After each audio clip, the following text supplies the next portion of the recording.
Welcome to the Versa Business Tips Podcast. I'm your host, founder and CEO of Versa Business Systems, Shaheen Mazloom. We're here with a very interesting guest today. 25 years in the press release space, helping business owners, entrepreneurs, social media moguls get press releases, TV, radio ads, online, newspapers, if they even exist anymore. You name it. Mickie Kennedy, how you doing today? Good. Glad to be here. Absolutely. Happy to have you, man. So you are the CEO of eReleases. Tell us a little bit more about yourself and what you guys do for those out there that don't know you. Right. So eReleases is a press release distribution platform.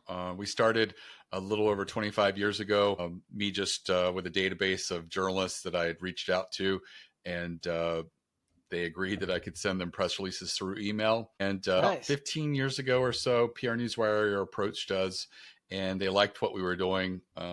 Yeah, I've worked with them before. Yeah, we service mostly small businesses, entrepreneurs, startups, authors, people like that.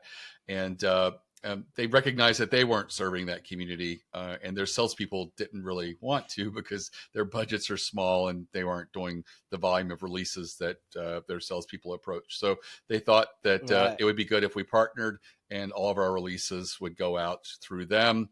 They were looking at like a local or city distribution.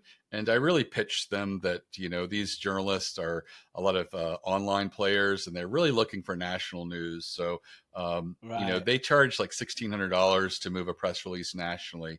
And I really, wanted them to get that down so that our customers could afford it. And so all of our releases do go out nationally over PR Newswire today. There is some additional distributions that they get on top of that, but they don't pay anything close to $1,600. It's, closer to anywhere between $350 for a new customer special to as much as like $600-700 max for the average press release. So it's a huge savings for people who can then reach the newswire. And the value of the newswire is it's such a large repository of information and press releases specifically.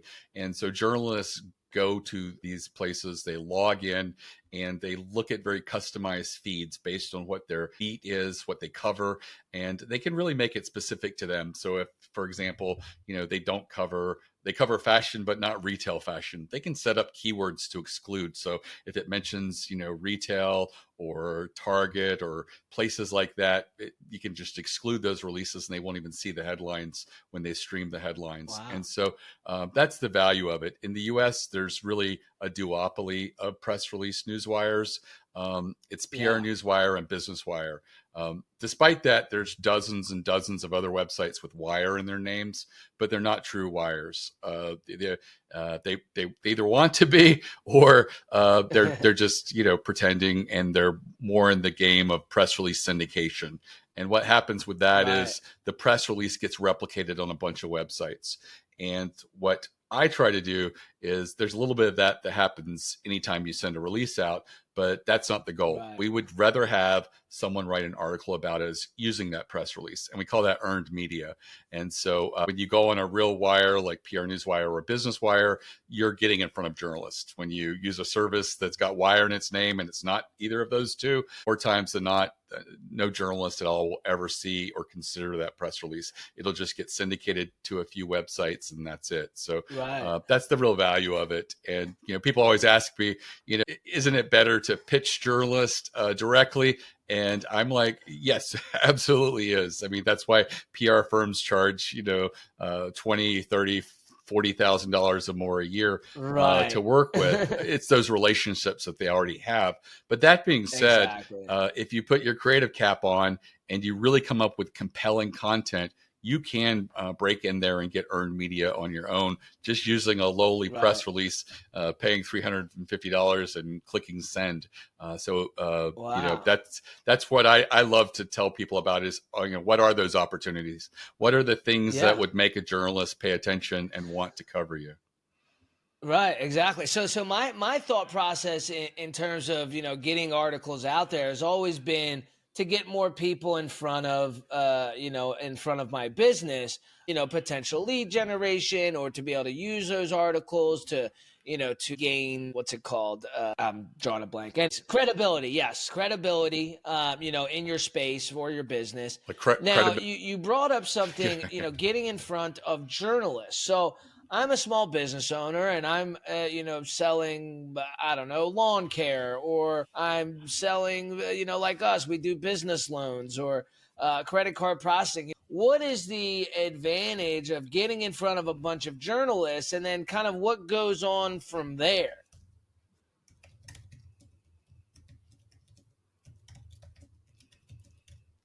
Right. So the important thing about getting in front of a journalist is that ultimately they could write an article about you.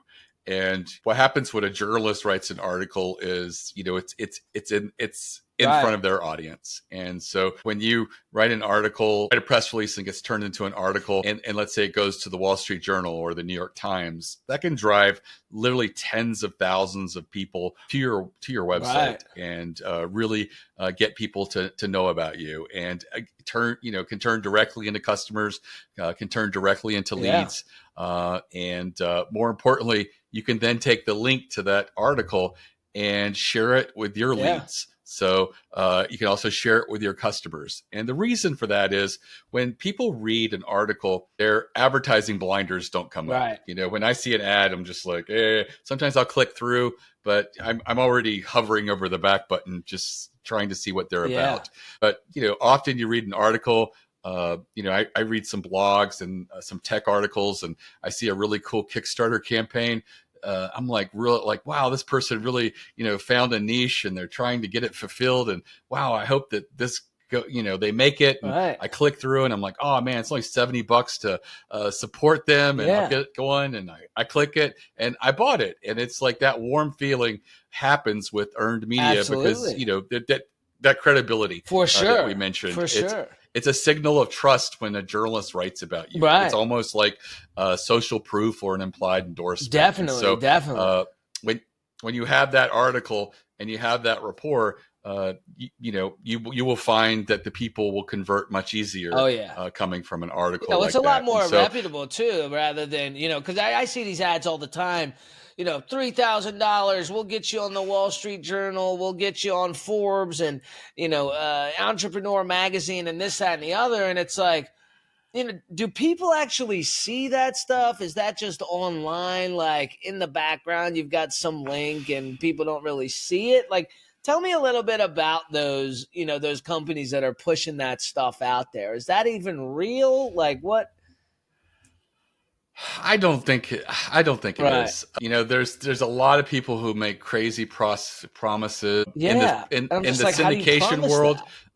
There's somebody right now that will put your press release on 1,000 websites. What they don't tell you is they own over 900 of them.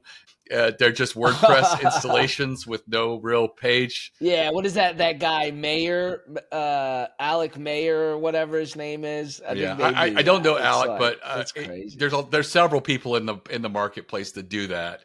The thing is, those websites don't even get much traffic, and you're not going to get viewed by a lot of consumers, and you're certainly not going to get viewed by journalists, and no one's going to take that press release and then turn it into an article. It's just a waste of money. It really is. The thing about it is it's affordable. A lot of these things are like $100 to have your release syndicated. Right. Yeah, I've seen some as low as like, $30, $40, get on 500 websites or, news forums, whatever. But it's like, it's still $50 that just is doing nothing for you. Exactly. And the thing about it is I see people who come and use us and distribute releases. I would say a lot of them, I know they're not going to get earned media because the type of releases that they're giving to us. A lot of people find us when they've already got a release finished and they're looking for a press release submission or upload a press release and press release platforms and stuff like that. So they're already in buying mode.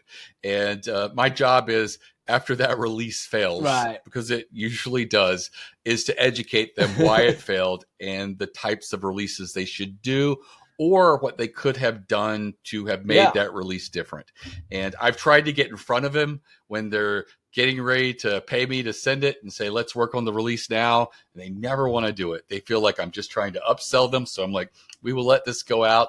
And then after the fact, I'll tell them. Well, I mean, my thing is I always want the expert to do it, right? Like that's what you do day in and day out. Why would I have either ChatGPT do it or me do it myself when I can tell you the goal that I have? Hey, here's the goal of this press release is to get more earned media, right? Like, what should I do? Should I tell my story? Should we do, like you're the expert, right?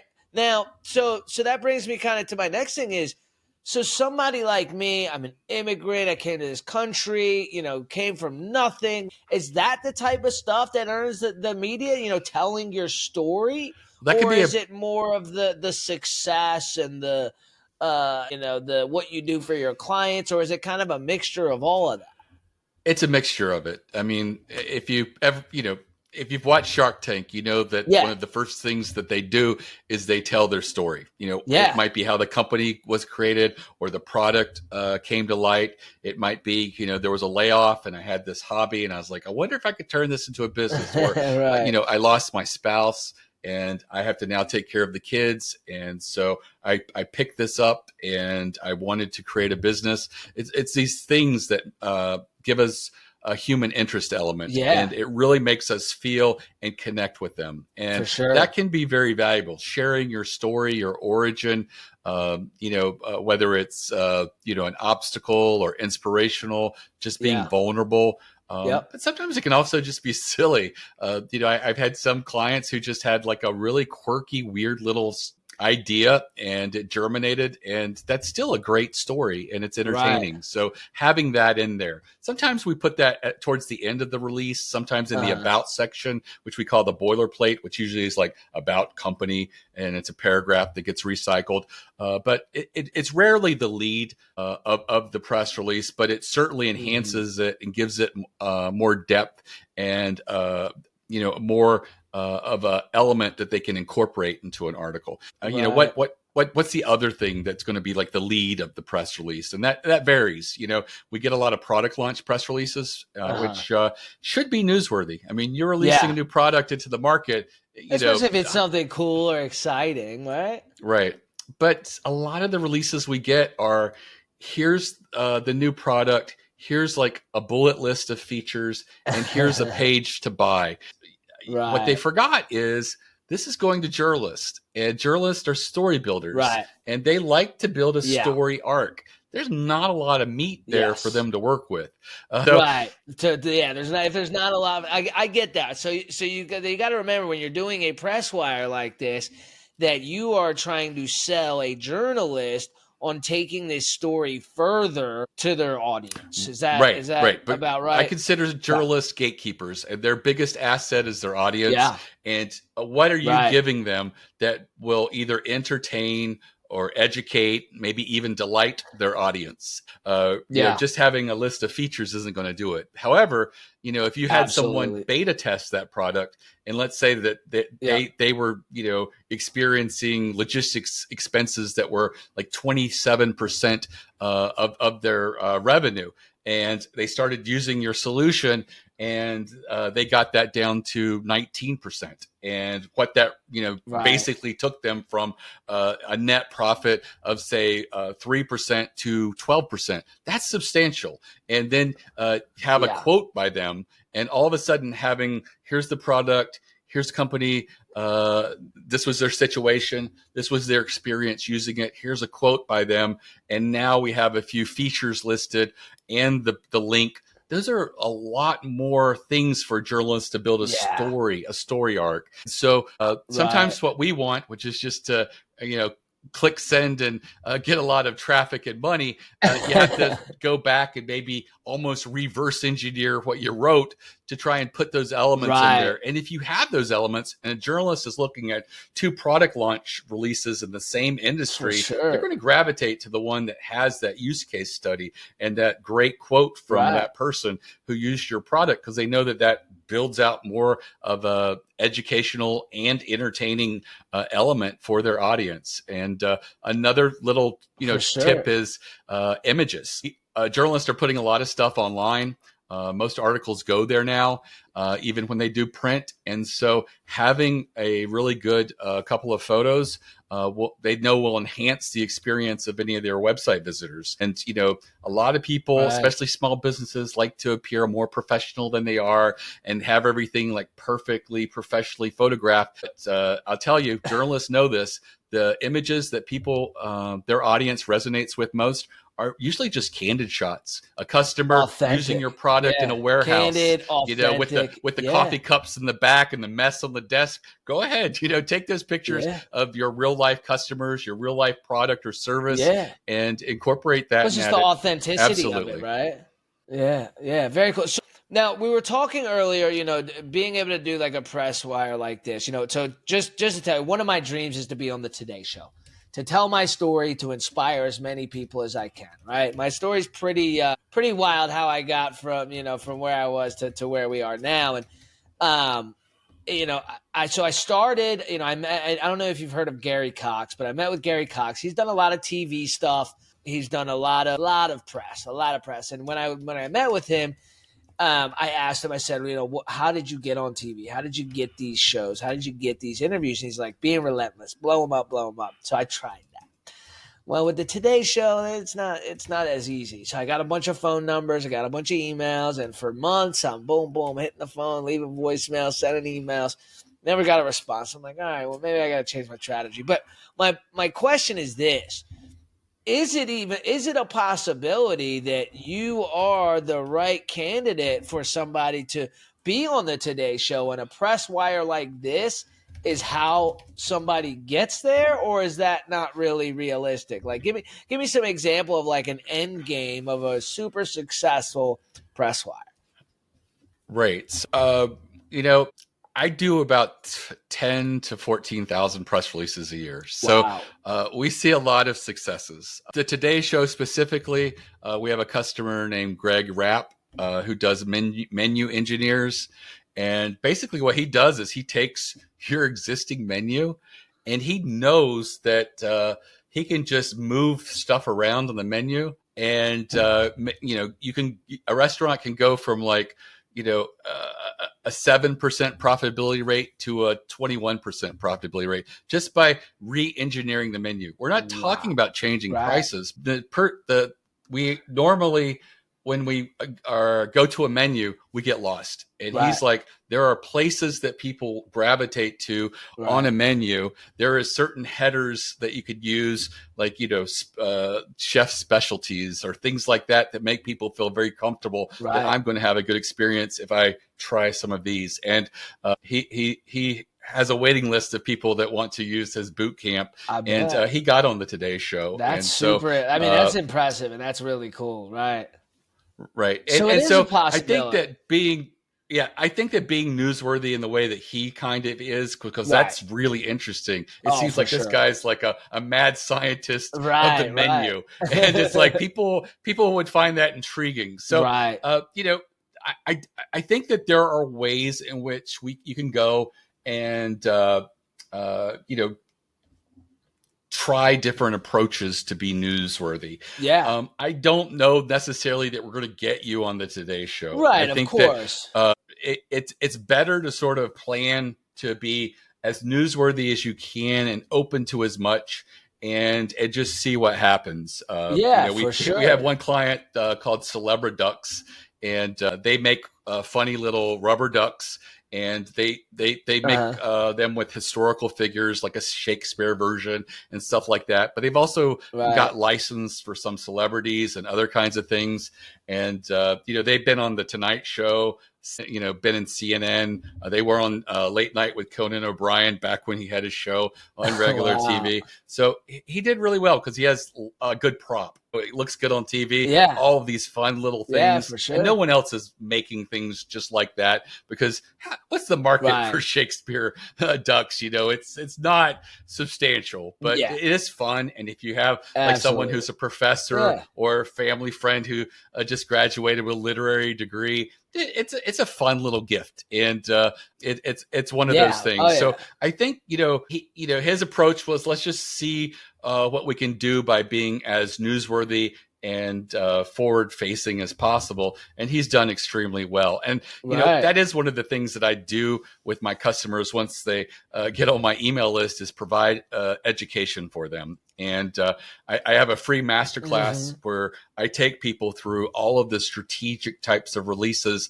that anyone could do. And these are the ones that get results. They are much more likely to get media attention. Right. And, if any of your listeners are interested, like I said, it's completely free. It's at eReleases.com/plan, PLAN.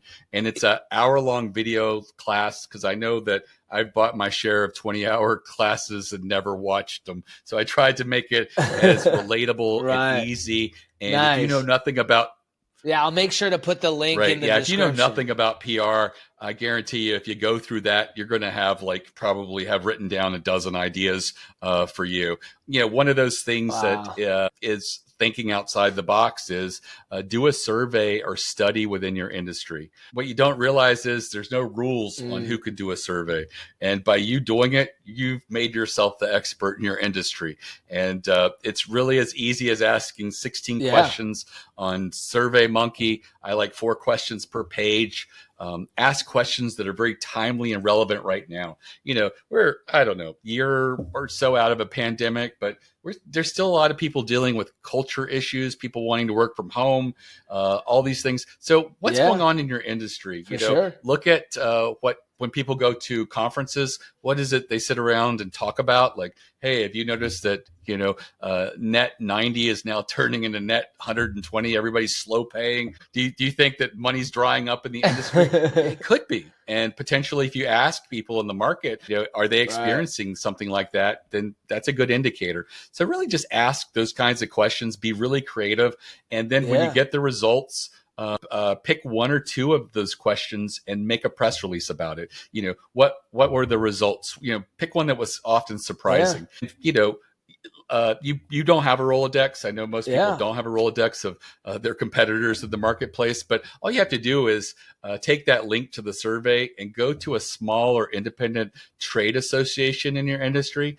And the first thing I have someone tell me is, I was on a PR podcast, and they're like, well, in the PR world, Mickie, there's only PRSA, Public Relations Society of America. And I said, would you be surprised to know there's over 470 PR trade associations in the United States? Right. And she says, I don't believe you. So I looked it up with her and proved it. Now, some are really small. Like some of them are only for, PR professionals who are of a particular race, or PR professionals in the mid-Atlantic. But there are some that, specialize in industries. There might be an industry that you're in, like the e-commerce PR professionals. And so you're just going to look for one that has I usually say 500-600 members or more.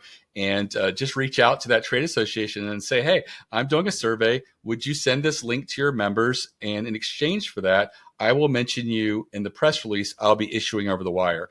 These small independent trade associations, no one knows they exist.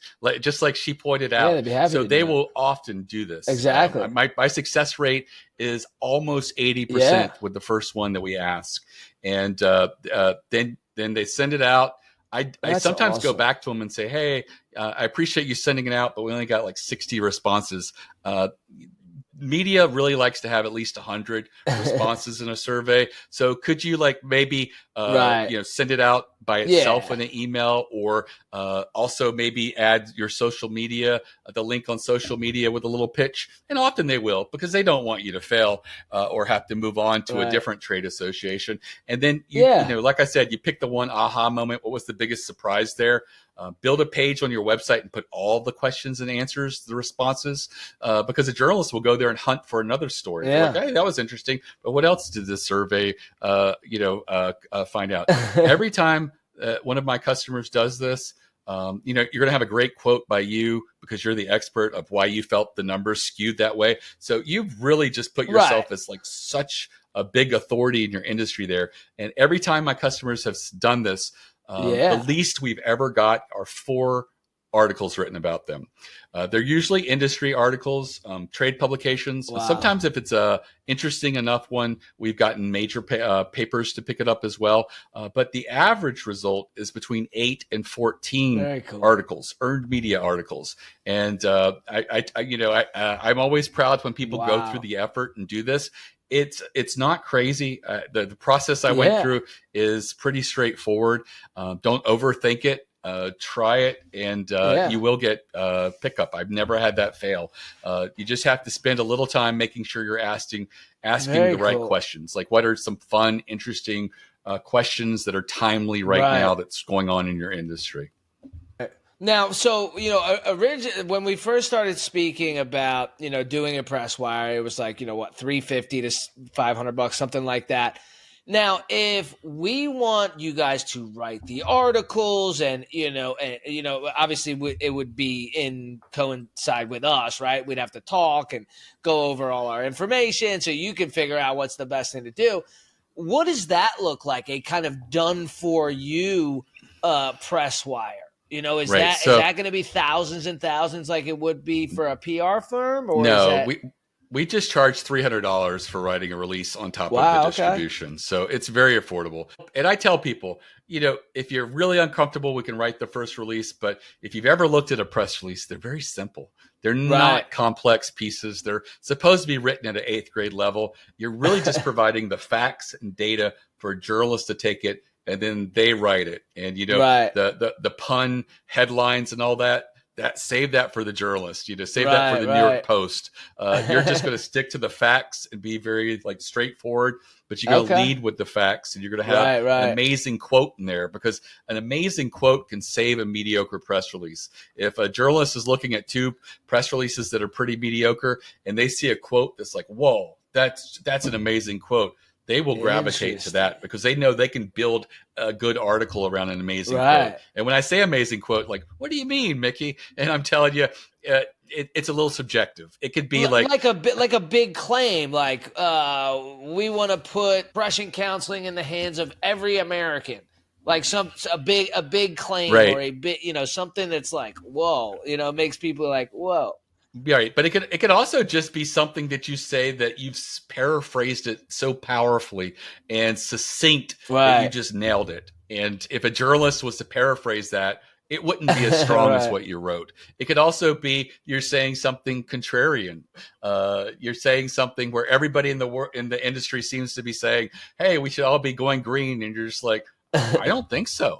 Here is some strong evidence that, in particular, say electric cars, that, the mining of these minerals is not environmentally sound. Environment.